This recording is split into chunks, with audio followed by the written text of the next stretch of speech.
ஒரு கிராமத்து மனிதர் இருந்தார். அவர் எழுத படிக்க தெரியாதவர். அவர் எப்போதும் புத்தகம் அல்லது காகிதம் படிக்கும்போது மக்கள் கண் கண்ணாடி அணிவதை பார்த்தார். அவர் நினைத்தார், நானும் கண்ணாடி போட்டா இவர்கள் போல் படிக்க முடியும் என்று.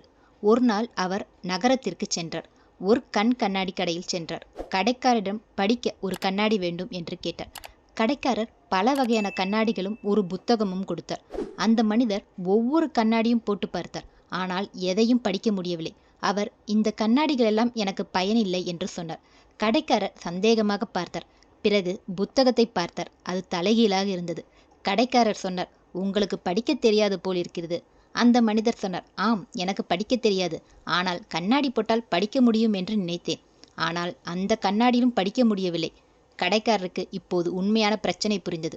பிறகு அவர் சொன்னார், நண்பா, உங்களுக்கு புரியவில்லை. கண் கண்ணாடி படிக்க உதவாது, பார்ப்பதற்கு உதவும். முதலில் படிக்கவும் எழுதவும் கற்றுக்கொள்ள வேண்டும்.